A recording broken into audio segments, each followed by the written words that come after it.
Scanning for audio.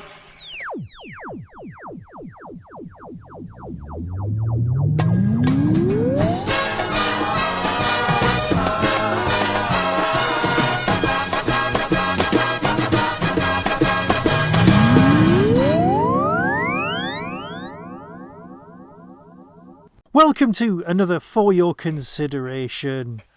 Yes, look, we're almost back on schedule, touchwood. My name's Michael, and this is my co-host. Go on, you going to say hello? Hello. That's Luke. Okay, this is For Your Consideration, where we take turns and bring something that one of the other likes, and we introduce it to the other person, and we go, hey, this is something we liked. What do you think?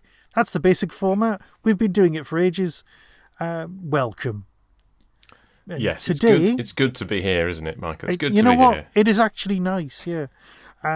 Possibly the highlight of my day because I've been to work. So, we're going to be discussing 2 episodes of Thunderbirds, and it was your choice. It was my choice, yes. And that sounded a lot more accusing than it should have, because let's face it, it's Thunderbirds. We've done the UFO cast. We've talked at great length about other stuff. We know where we stand, right? We're a Doctor Who fandom. We're British. We're all going to know Thunderbirds. It's not going to be a major introduction to anybody out there who's a listener to us. But you never know. They might not know it. They might not know Thunderbirds. It might have skipped them by. It might well have done. It's a possibility. I feel that outside of the UK, perhaps there's less of an overlap in that Venn diagram, but for us, it feels like the two. You're going to be a fan of Gerry Anderson and Doctor Who. If you're of a certain age, obviously, if you're just a fan of new Doctor Who, there's no reason you should know anything about Thunderbirds. But then we can introduce new Thunderbirds, which is a whole different kettle of fish, and we can talk about that as we go on. Yes, I mean, I've only seen bits of the first series of New Thunderbirds. And I've seen every episode. Because your daughter was presumably the right age for it. She was the right age, and I was not going to miss out on that opportunity. And can I just say, Weta did a gorgeous job. They are absolutely superb. But we can cover that later on. Yes. So, you've chosen 2 episodes of Thunderbirds for us to chat about. Yes, I have. Okay. But I'm thinking we should do this traditionally, the way we always do it, which is basically, why did you bring this one up? Why this? Thunderbirds, why this? Well, so you are just over a decade older than me. So I'd be interested. I feel it every day. Oh no! So I'd be interested to know what your instruction, because to me, well, let's start at the beginning. So okay. I would have been 7, and we were watching early morning cartoons on the BBC. Muppet Babies, I think, was what we used to watch on a Saturday morning. Weirdly enough, I'm pretty certain it was Saturday morning anyway. And then a trailer came on with the famous scene of the fire flash landing on the elevator cars from the first episode of Thunderbirds. My dad was in the room and he was like, "Kids, you have to watch this." So we duly sat down whenever it was in the week that Thunderbirds repeats started to be on. Now, my dad was, and listeners to the podcast will have met my dad when we did The Prisoner. Yes. So my dad would have been 11 in 1965 when Thunderbirds was broadcast. So he'd have been about 3 when Twizzle was on. He doesn't remember Twizzle, but he does remember Torchy the Battery Boy, which would have been the next show that the Andersons made together. Well, actually, she wasn't Anderson at that point. I'm going to hold up a book for Michael. This is filmed in Super Marionation by Stephen Le Riviere. If you and want for to know the benefit of our listeners, it's about 3 inches thick. It's like, yes, it's a monster. It's a monster. If you want to know the history of the studio, that's the book to read. But basically, they made lots of different puppet shows for ITV, and then eventually under the auspices of Lou Grade, who then bought the company. And they basically, by the time they were making Thunderbirds, they were making a puppet series a year, generally kind of futuristic themed. And Thunderbirds is generally sort of the pinnacle, seen as the pinnacle of what they put out. And but to me, it was a BBC show because the BBC bought the rights to show it in the early 90s. Started with Thunderbirds, and they did Stingray, Captain Scarlet, Joe 90, and I basically got into all of those shows. And it was my first fandom. So I was a member of Junior Fanderson for a year. back in, I guess it would have been 91, 92-ish. And we went to see there was an exhibition in Blackpool where we could go and see some of the puppets. And my brother actually sent a letter into Junior Fanderson about it, and it got printed in the magazine. So we were kind of like, that was our first fandom, really. And I loved it from the off. I had no idea really how it had been made. It's one of these things that you kind of look into later in life and go, okay, the technical side of it is very, very impressive. But at the time, it was just fantastic music. It looked great. The ideas were brilliant, and things were blowing up left, right, and centre. And it was just very, very exciting. And it was so popular that that Christmas, I guess it would have been Christmas 92 or 93. Yeah.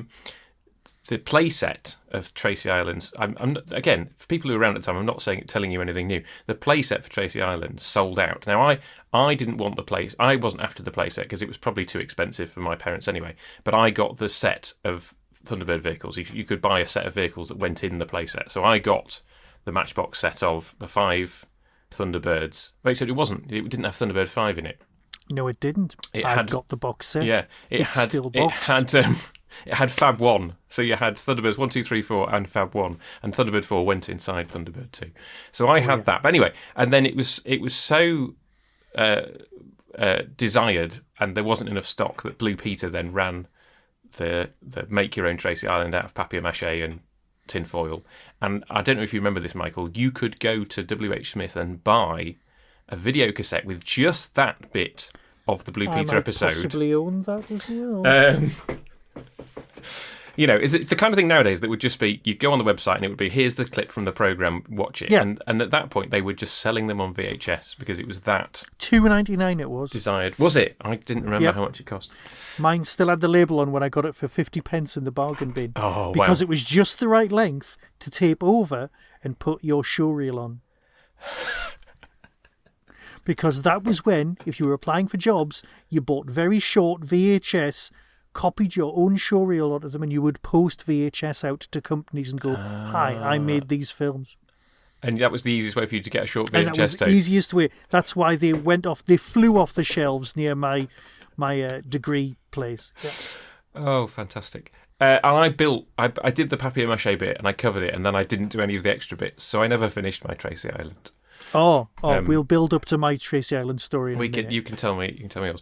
But before Doctor Who came along a few years later, this was the thing that gripped my imagination, right? And there was even a brief period where it was kind of cool because there were trading cards, and my siblings and I all collected them. I think one of my sisters was the only one that got all 100. I had 99. I was missing one of them. I can't remember which one it was. And they even had Thunderbirds was in the Christmas play when I was in year 4, which would have been, maybe year 3. Anyway, so that would have been a little bit later. But anyway, and I auditioned to be one of the Tracy brothers, and one of the teachers was like, why don't you audition to be Brains?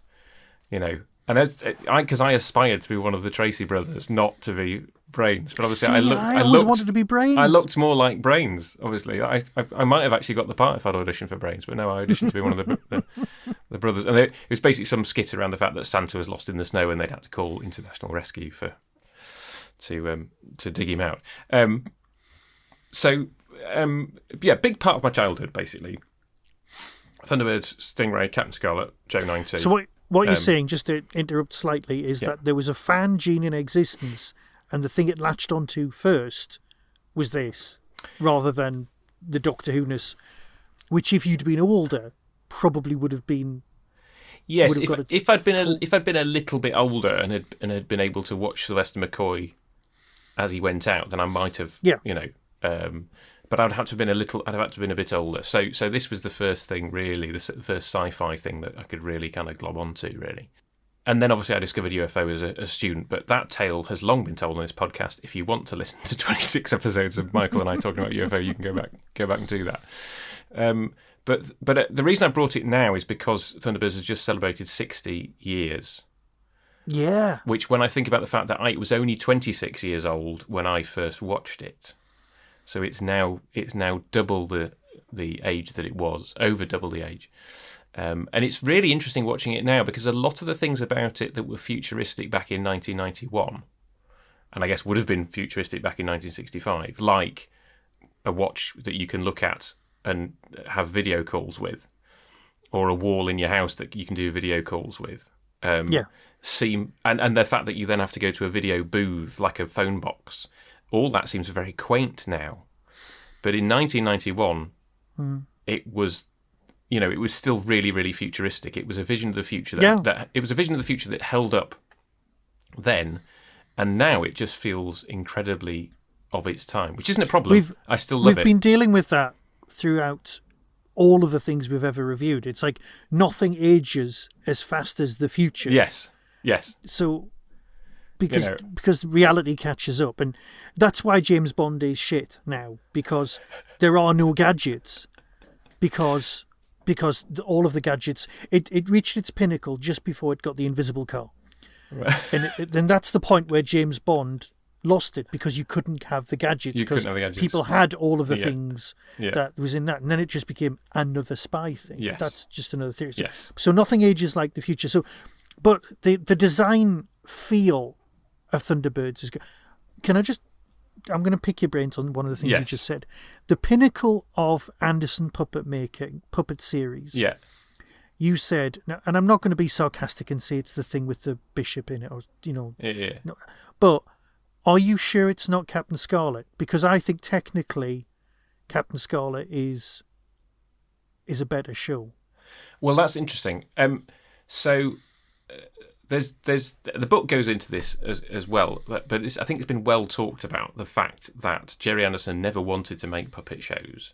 Yeah, but he wanted to make shows. He wanted to make proper live action stuff, and there's a big shift from Thunderbirds to Captain Scarlet, where the technology was such that they could put the solenoid for doing the lips in the body of the puppet, which meant that the puppet could then have proper human proportions.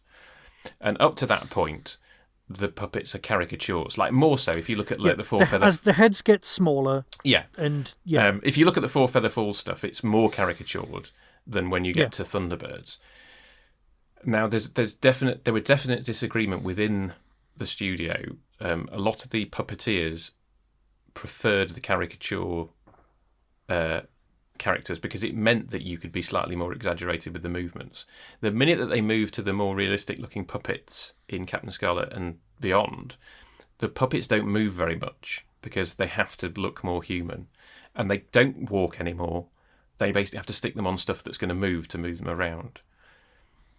Now, that wasn't something that I noticed. So is it almost an uncanny valley thing? Yeah, it is. As they become more human, they become less characterful. Yes. Well, and also just the fact that the puppets got smaller, and it was very difficult to then move them. Actually, that's true, because I used to work you'll all know this story as well, but I used to work at the museum in Bradford, the Media Museum, and there's a cabinet on, I think, the second floor that's got Thunderbird 2 in it, and it's got a Captain Scarlet puppet, and it's got a Thunderbirds puppet next to each other. Yeah. And you're completely right, scale-wise. Yeah. For a start, the puppets are much bigger than you would think. In general, they're like, what? Oh, great, it's a podcast, and I'm moving my hands. That's helpful. Yeah. You're looking at about 18 inches. Yes. Sort of 40 centimetres height. And they're both about the same height, I would say. And they are impressive to see in the flesh. Let's call it that. Yeah. Well, obviously, it's the resin. It's not even the wood. Mm-hmm. And the quality and the craftsmanship, the sheer way they've been built with such love and such actual talent. You can stare at them for hours and see new things constantly. Yeah. They are beautifully made. So, like I always thought, but I can see your points with the walking, but both series still had that issue with feet and hands, which was what used to annoy me when I was watching it. Yes. Yeah. And we can talk about that when we review the episode. But so there's that aspect of it, which is why I say that Thunderbirds is the pinnacle.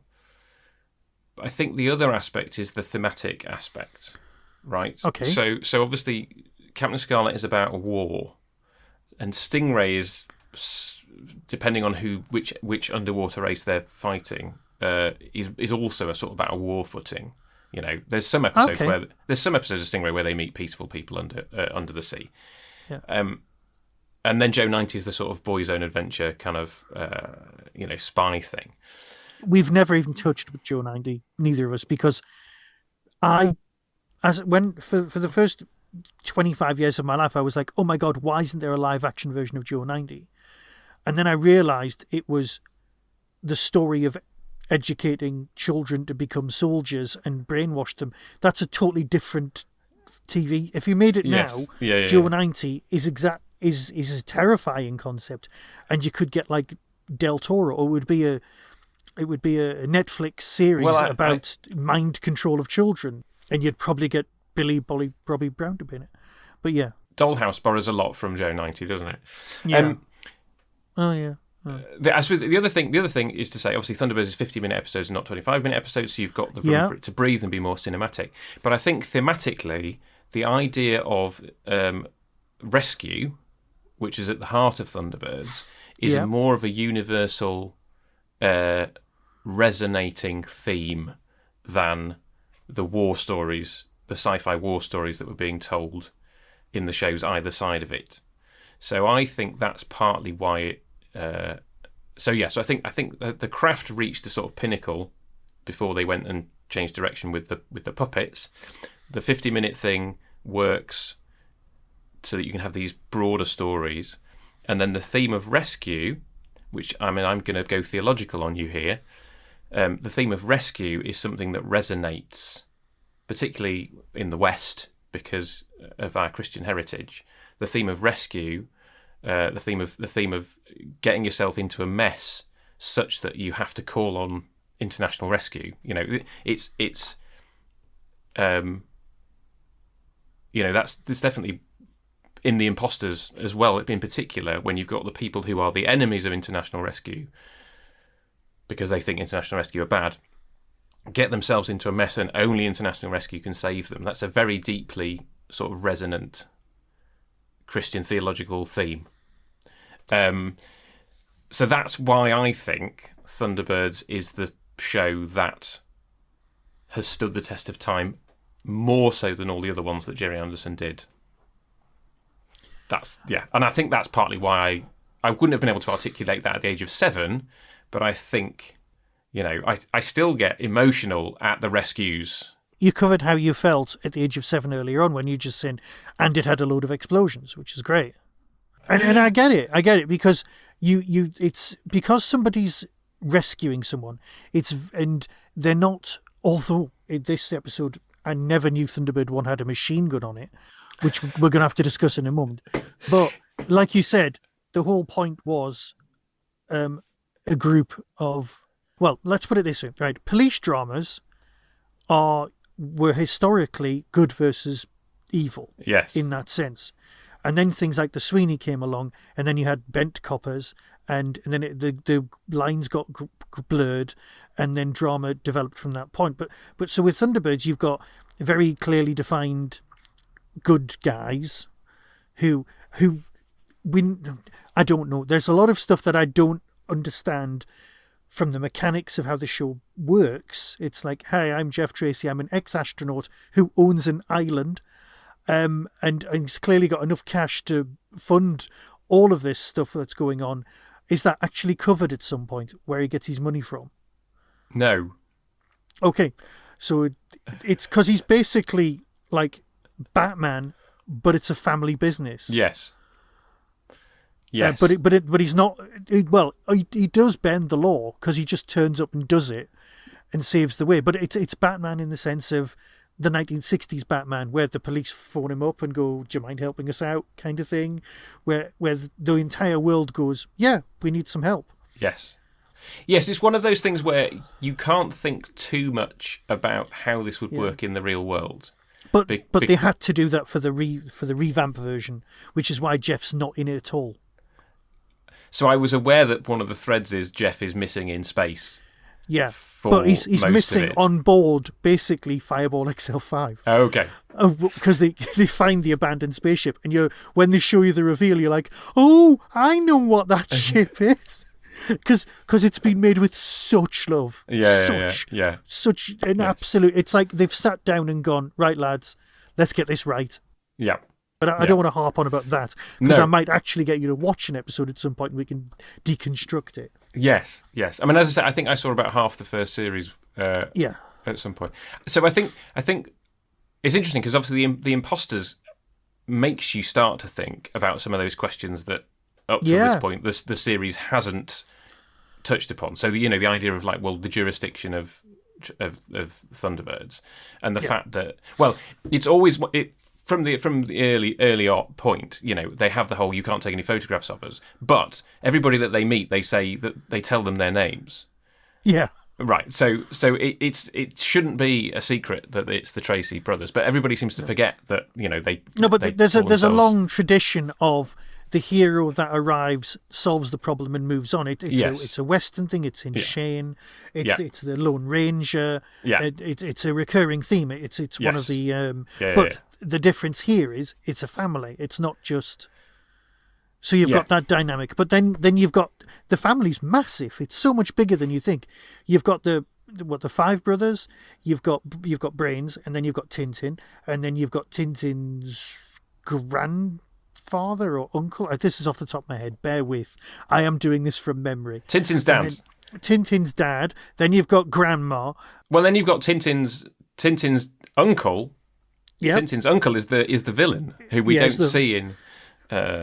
In either of these, which, to be fair, I'm very grateful for, because the Hood was one of the... There's 2 things that I didn't used to like about Thunderbirds. Yeah, okay. Right, and one of them's a recurring thing that I've got an issue with TV. We'll talk about that in a second. Okay. The other one was I was never a huge fan of the Hood. I didn't like his light-up eyes. Well, so, the Hood is like Moriarty.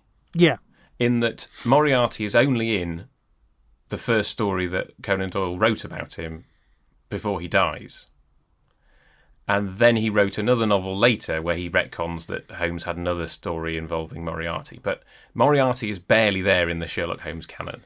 Okay. And the same goes for I think the Hood is slightly more there than Moriarty. But I think the Hood is in 6 episodes, and then has a brief appearance in the first film. And then, is it the Hood or isn't it the Hood? It may or may not be in the second film, but again, very small role in both. I know one of the films is called Thunderbird 6. Yes. Is that the second film? That's the second one. Right, okay. Yeah, so the Hood is one of those characters where you associate him with the show, but he's only in 6 episodes. He is the main villain in the movie, the Jonathan Frakes one. Yes. Well, less said about that, the better. Well, it's better than you think. No, okay. As a Spy Kids film, it's perfectly fine. As a Thunderbirds film, it's atrocious. I think that's the distinction Agreed. I would make. We can go on with that. That's fine. I can accept everything you've just said. I have nothing against Jonathan Frakes. I think I like him in Star Trek. I like the direction that he's directed a bunch of episodes. He does a perfectly good job, as far as I remember, because it's 20 years since I've seen it. Yeah. But it's not a very good Thunderbirds film. It's a perfectly good kids film, but it's not a very good Thunderbirds film. But it's Ben Kingsley. It's Ben Kingsley as the Hood, which like, you feel... I'll just phone him up, yeah. You feel you can't go wrong with that, but yeah, anyway, that's by the way. Okay, that's enough. It's a nice footnote. Yeah, I mean, I like the Hood. Because, I mean, the same way that you like Delgado's Master, they both have the same MO in the sense of, they turn up in dodgy masks to disguise themselves. And have their sort of nefarious schemes. Obviously, you're absolutely bang on. The Master hypnotises people. The Hood sort of hypnotises / knocks people out with his mesmeric eyes. Okay, so getting back to one of the things you said earlier. Yes. Right, you identified you wanted to be one of the Tracy brothers. Yes. Right, now, my 2 favourite characters are voiced by Voice of the Daleks, David Graham. Yeah. You've got Brains and Parker. They're my 2 favourite. They're the ones I liked the most. Yes. I liked that Parker was an ex-con. Yes. I liked that he was... Because I know this has got to be sold to America. That's written all over it. That's why... Yeah. So Anderson knew this. Lord Grade knew this. Everyone just accepted it. All of the heroes in films and movies were American. Finding out that it was made in this country was probably a surprise to some people. They would have just thought, oh, God, yeah, that's fine. But everyone knows Anderson, because the cowboy stuff, the voices in Stingray, you've got an American theme. There's that's fine. So I can go with that. But Brains, well, I suppose he sounds American, but Parker's very English. Mm-hmm. And then you've got Lady Penelope and so on. Yeah. Oh, here's a question. I've never heard a Sylvia Anderson interview. Did Sylvia actually sound like Lady Penelope, or is that Sylvia putting on her voice? Well, you should watch some Sylvia Anderson interviews. It was an affectation, but it wasn't that far away from her real voice. And I think if you see interviews from the time, everybody sounds posher in the 60s. You know what? You're not wrong. You are not wrong. That's true. So yeah, she did pretty much sound like that. Yeah. And obviously she is, well, I think I'd like to keep the subject to Thunderbirds. Yes. Obviously the behind the scenes of their relationship and the fallout from that messy divorce echo down to today. And if you want to kind of go looking for that, then do. I recommend yeah. I recommend the book. The book tries to be as even-handed as possible, filmed in superannuation, because other sources are much less forgiving of one or the other depending on who you talk to. So, which is really sad actually, because as a kid I had no idea about all the behind the scenes. I was just like, these are fantastic pieces of I still don't programming. know. I'm not good. It's like members of bands. I very rarely know their names because I like the music. Yeah. And I try not to find out about what's gone on. Yeah. And you know, person X and person Y no longer speak or anything like that. Yeah. It's like I don't know that much. I know a bit about Morrissey because he's in the news, but I don't know that much about the rest of the Smiths. You know, I know that person does a lovely gig, that person does a lovely gig, and I know that McDonald's was shut when you left the gig. That was basically where we're at. So I've never really thrown myself into finding out that much stuff. I was more interested in, I know she did the voice. Yeah. And it's a bit like, for me, some people who work at Pixar ending up voicing some of the characters in the movies, and that's always a bit of a surprise because you just think, okay, well done.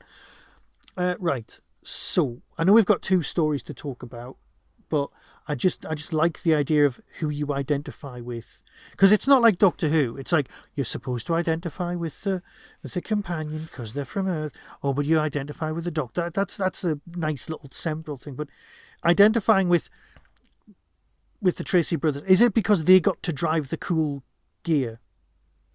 I think so, and it's interesting actually. I'm going to bring up our late lamented friend Dave. From Dave's Ark in Space. Sadly no longer with us. But I remember a brief interaction with him online where I said I wanted to be Gordon Tracy. And what was his reply? Oh, well, I think it was not repeatable. Also voiced by David Graham. Doesn't have anything to do in the episodes that I've picked today, sadly. I'm not even sure I could name them off the top of my head. Let's try. Okay. So you've got Gordon, Virgil, Scott. Yeah. John. Yeah. And then the one who plays the most role in the two episodes we've seen, you're going to forget. Jeff. No, Jeff's the dad. Jeff's the dad. Which is weird because Jeff's my go-to made-up name.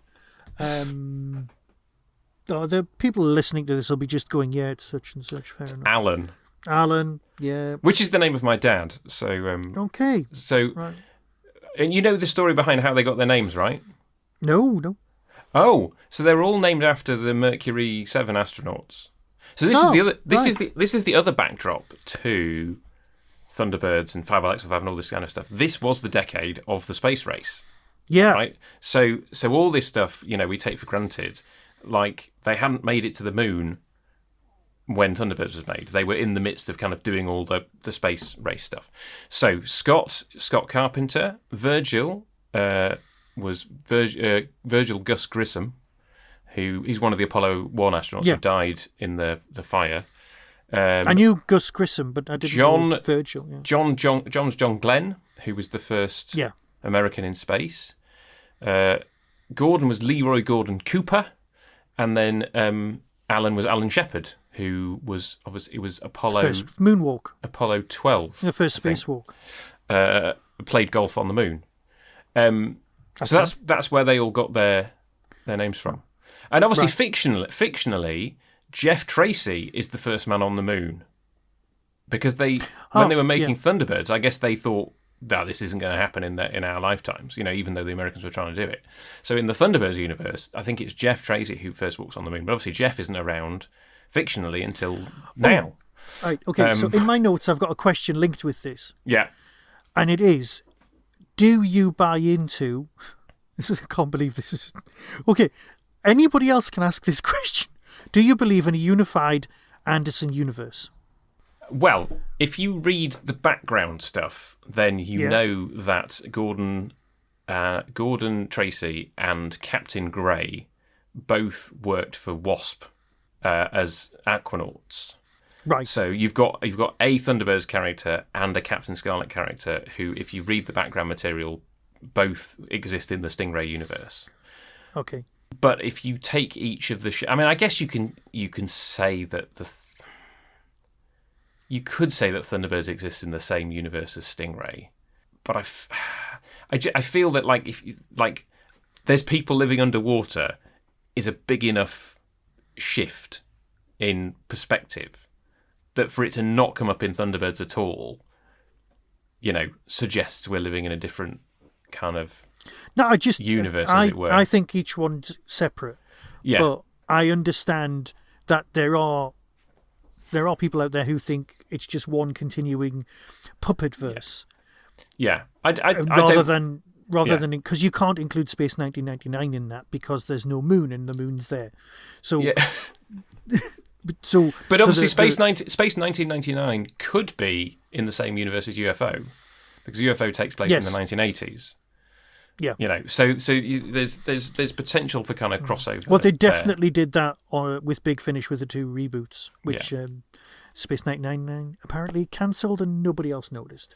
It was just me. Oh. Right. Do you want to discuss the actual episodes? Let's talk about the episodes. So the reason I've picked these two, I picked the Imposters because I remembered it being an interesting take on the idea, the fact that somebody's been impersonating them and therefore there's a global search for them and therefore they have this moral dilemma. When a call comes in, do we help, do we not?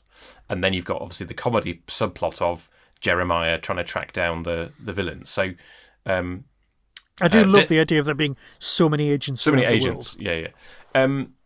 Did you notice that Dennis Spooner wrote The Imposters? I didn't. I was watching it on... No. So Dennis Spooner, who wrote a lot of Stingray, and then wrote a few episodes of Thunderbirds, and then somewhere in the midst of that was script editor for Doctor Who and wrote several Doctor Who scripts. So a very significant writer in both fandoms. So it's interesting kind of, he can write the funny stuff. Jeremiah is a funny character, Lady Penelope kind of walking through the mud, that's funny. And then he's also got the serious side of things of there's this real kind of moral dilemma that Jeff has of do we save this one guy, but if we save him we might put our organisation out of action and therefore can't save other people, and obviously the ultimate answer is no, we have to go and save him regardless of the consequences for ourselves. And then Moving in Your Dead was one of those ones that we had on VHS, so we didn't actually tape many off the telly. And we didn't actually own... I think I had a VHS with The Uninvited and The Mighty Atom on it, which I wore out. The Uninvited in particular, the one with the pyramid that they find in the desert. And then we had another tape which had a few episodes on, one of which was Moving Your Dead. And I believe that this is probably the episode that we watched over and over again. I'm not quite sure why, but I've always enjoyed it. But as I said to you before we started recording, these are very atypical because neither of them are really about the rescue. Most episodes, you kind of have the first reel is whoever it is gets into trouble, and then the rest of the episode is them working out the rescue. Whereas in this case, The Imposters is all about the search for international rescue because they've robbed a bank, or so everybody thinks. And then the rescue is sort of the last bit at the end. In fact, there's not really much of a rescue at all. It's just, we're going to space, we've got him. You could have made a lot more of that if the episode was more focused on that because, man lost in space, quite difficult to find, and they just kind of gloss over that. Man lost in space with the same sound effect from UFO of space. Yes, yeah. Exactly the same sound effect. And then obviously with Moving Your Dead, it's Alan's stuck on a bridge. If he moves, he blows up. So to keep him from not falling over, we're going to tell the story of how he got into this predicament. And then again, the rescue is this tiny little bit tacked on the end. So it's slightly weird that I've picked 2 episodes that don't really follow the format. I've just remembered, because obviously this is how my head works, so sorry. When I mentioned the other thing that annoys me about Thunderbirds, I need to discuss that now. Go ahead. At the beginning of, and it was always the case with the UFO, and it used to bug me then as well. And you've heard me moan about this a lot. There are certain TV shows that do a flash forward at the beginning in tonight's episode. Thunderbirds was the biggest perpetrator of this. It used to annoy the hell out of me. It's one of the reasons I would come in late or skip past off, tape it and then fast forward. And it still annoys me now. I'm like, I'm going to watch it, mate. I've sat down, or I've loaded up the MP4 or whatever. I've put the disc in. Don't show me the best bits, because I'm going to watch it. I know I've seen it before. But it's one of those things, and I was like, oh, is there going to be... The minute you saw that bridge, you went, that's going to collapse. It's... because you're like, okay, sorry, but I've got some other issues with incredibly slow parking. I've got issues with Jerry Anderson's futuristic parking here and in Captain Scarlet, but that's beside the point. Anyway, so my own bugbear about flash forwards at the beginning is well catalogued. I've had my rant, and I'll be quiet now. It's not my problem. I take your point now about the parking, but I remember it being very exciting at the time. And obviously there are now car parks like that in places like Japan, where you can drive in and it won't be a person in an airline captain's hat going ka-clonk, ka-clonk. And you won't be able to kind of use it to try and kill somebody. But imagine you've spent the evening at the theatre and everybody leaves at the same time. You've got to be in a queue to have somebody deliver your car to you. It's a nightmare trying to get out of a car park anyway after a gig. And now, Jerry Anderson, thank you, made this an even worse experience. Yes. And also that car is meant to be the racing car, right? And he just parks it in an ordinary garage with the cars. Yes. This is an experimental, highly sophisticated racing car that's a bit secretive. And you know how secretive Brains is about the tech? Yeah. Right? And no, it's a car. It's fine. Off you go. Just park it in the ordinary garage. Yes. That'll be fine. Yes. Oh yeah, it's one of those things you just have to overlook. But yes, to go back to your point about the trailer at the beginning of the episode, I love it. And you're allowed. I'm not going to rain on your parade. Partly because I love the music. I love the fact that you kind of you start with you go in and then you start with that and then you go into the theme tune.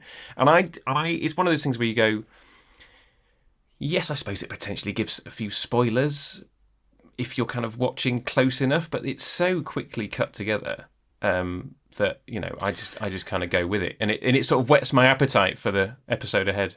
Okay.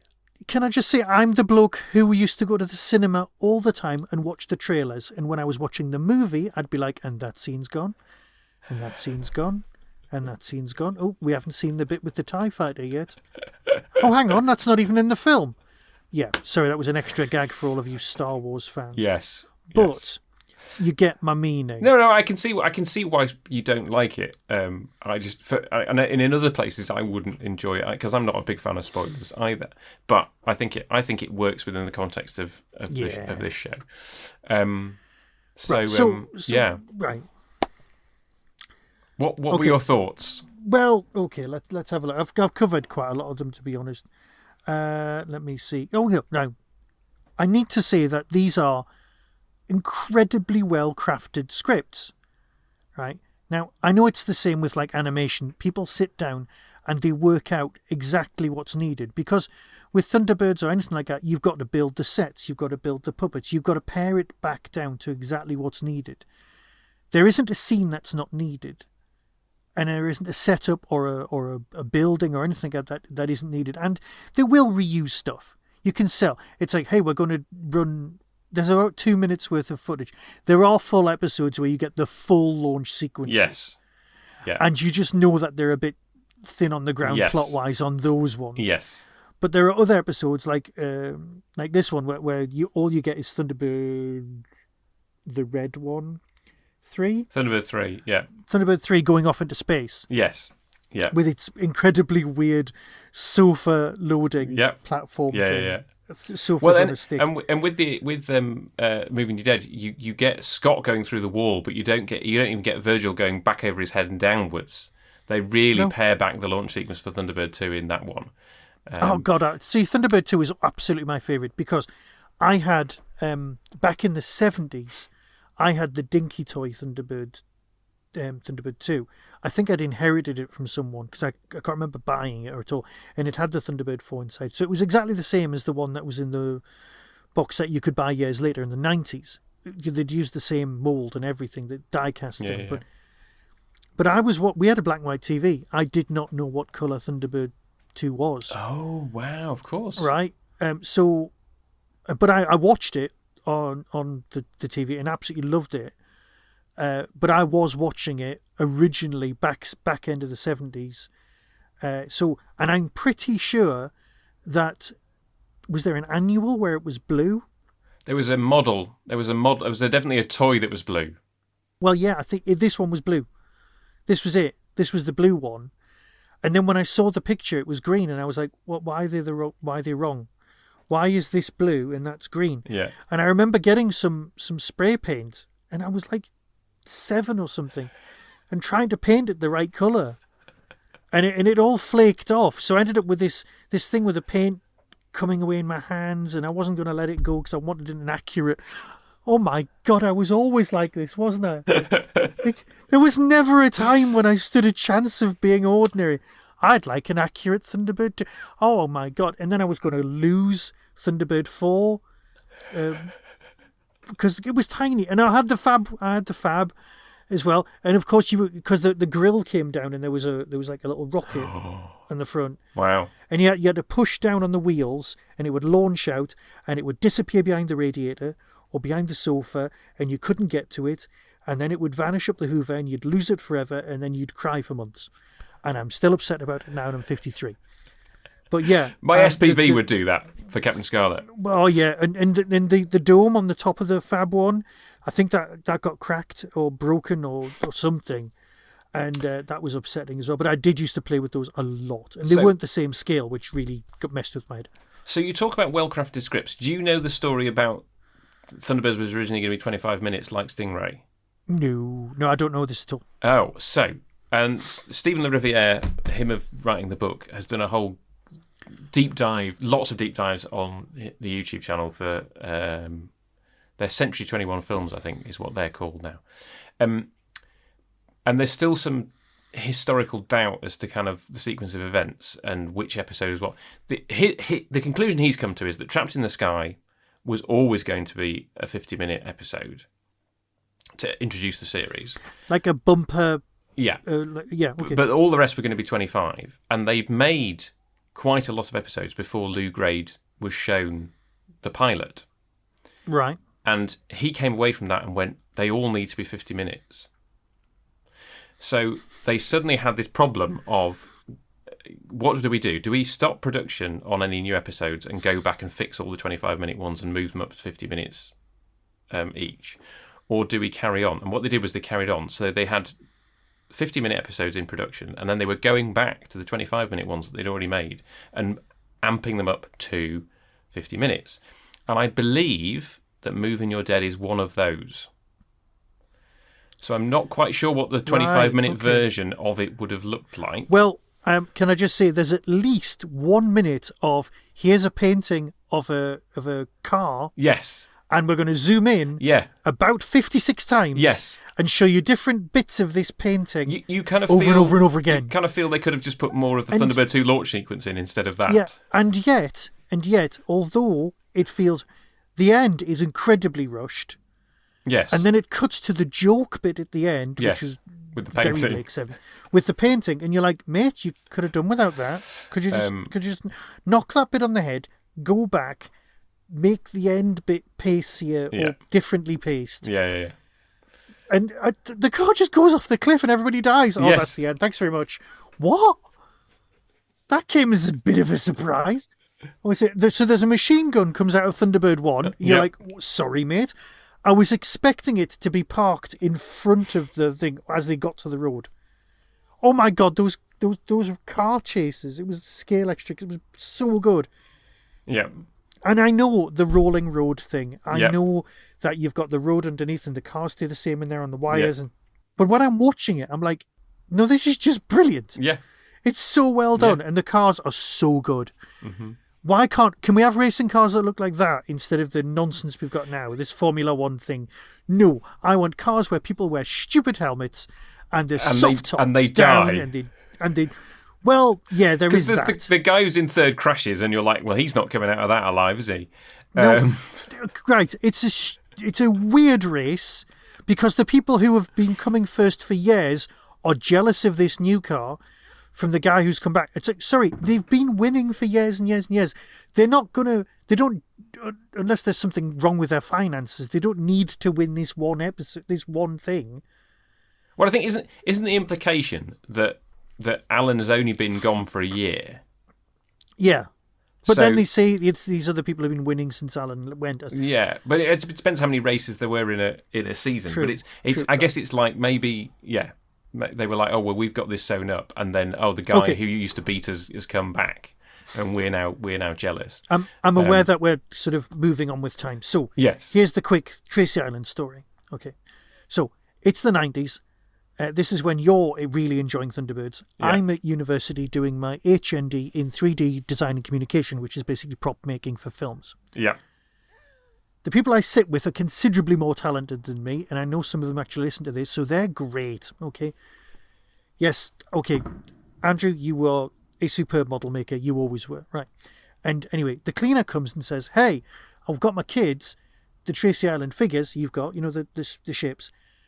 Can I have a Tracy Island? Because you make stuff. Now, we approach this like we would an actual architectural model making project, which means the cost spiral. The thing is the size of the actual Tracy Island that's in the TV series. It's bloody brilliant. The pool that goes back. The palm trees bend. Everything works. This is not Blue Peter. This is the sort of model where you go, Jesus, that's... But we work on the waves. They're in plaster of Paris on top of MDF board with a white crest on them. They're not just painted blue. We've got the foam breaking on the shore. We've got models, and it looks brilliant. We're all helping out making this thing. And the woman turns up, and God bless her. I think she pays something towards it. But I can't remember how the story ends. I just know that this thing was bloody heavy, and this kid must have had either the best Christmas in the world, or we ruined their house with this massive thing that was gorgeous to look at. Do you have photographs? I wish I don't. And if anybody I went to college with has photographs of this, please, I need to see them. Because I just have memories. I remember the pool house being an absolute work of art. Right. It looked like the real thing. Yes. And let's face it, some of these people went on to proper jobs. And they were very good. So if they are out there somewhere, please, we've got to find this. But it was magnificent.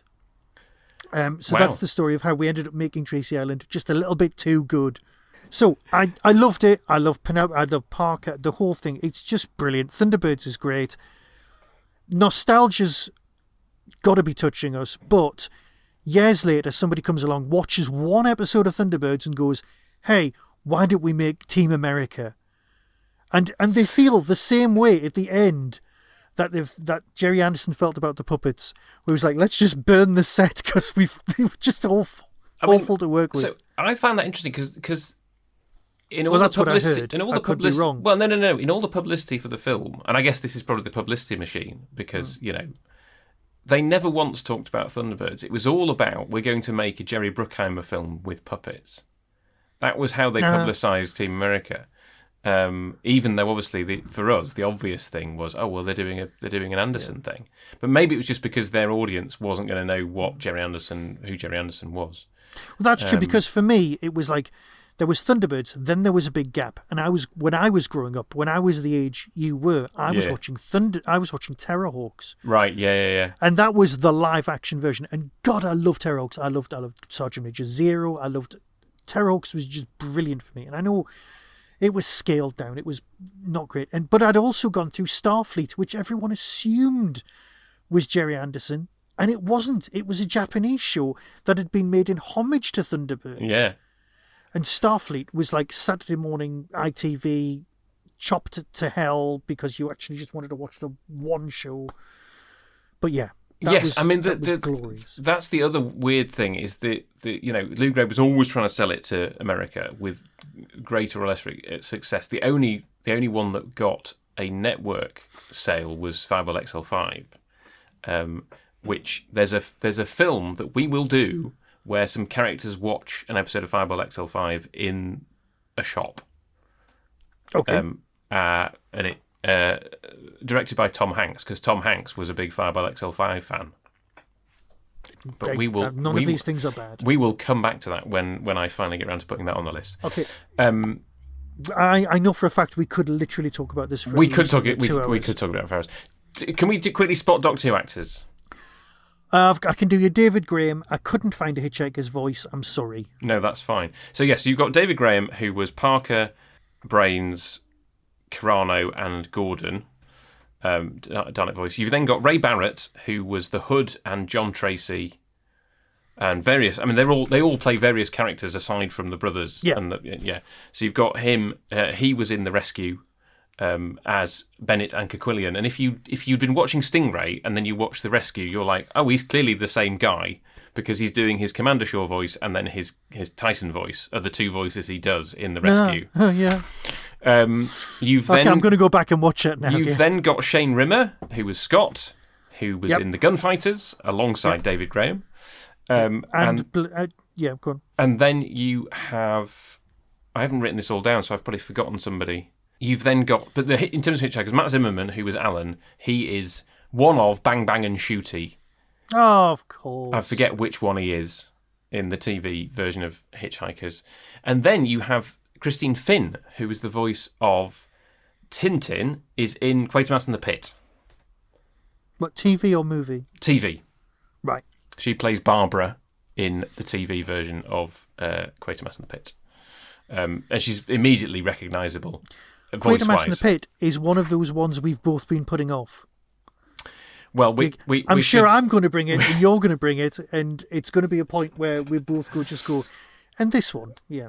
Yes. Well, I feel we need a proper conversation about Quatermass as a whole. All the different variants. Or we just spend 4 months doing them all, one at a time.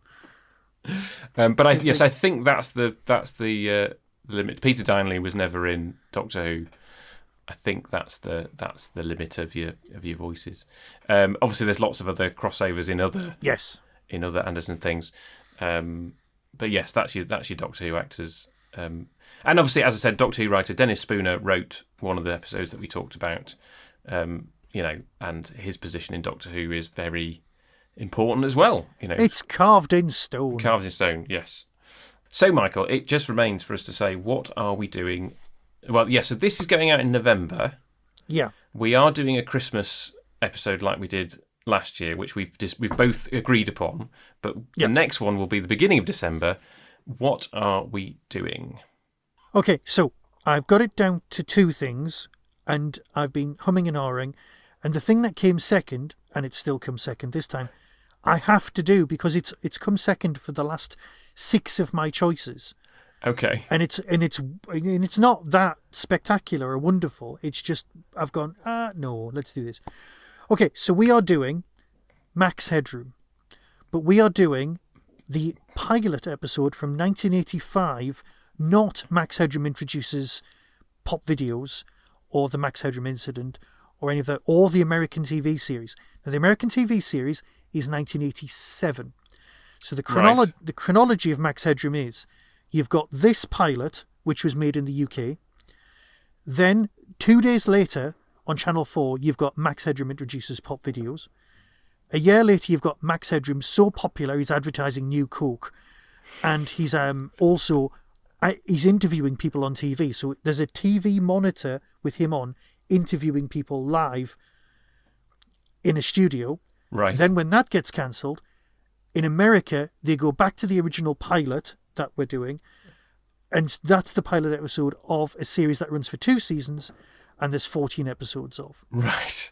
Which I can give you. Now, the 14 episode one is brilliant. And I was going to do the pilot episode of that. That's 45 minutes.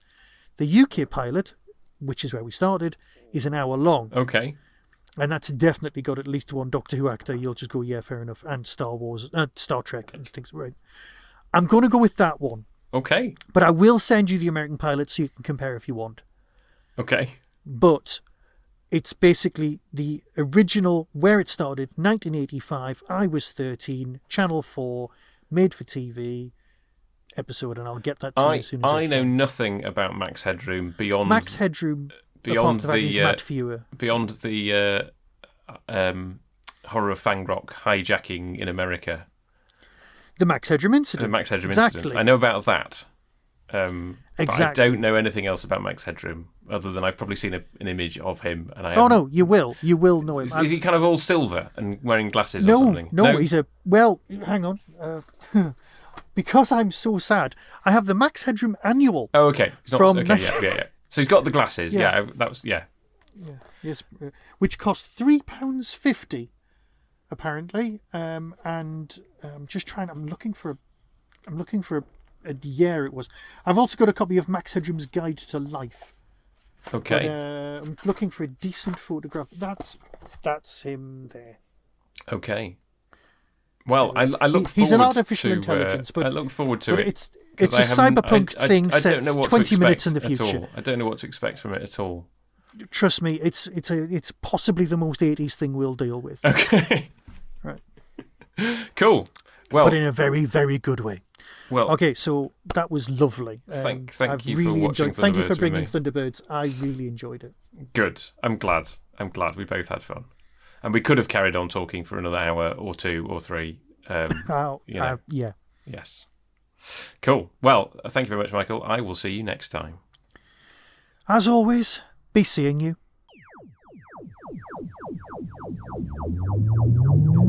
That was the Tin Dog Podcast.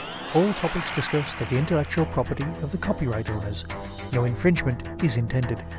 Why not follow the show on Blue Sky at tindogpodcast.bsky.social. If you've enjoyed this podcast on YouTube, please click like and subscribe. To contact the show, email tin-dog@hotmail.co.uk. The Tin Dog Podcast is a founder member of the Doctor Who Podcast Alliance.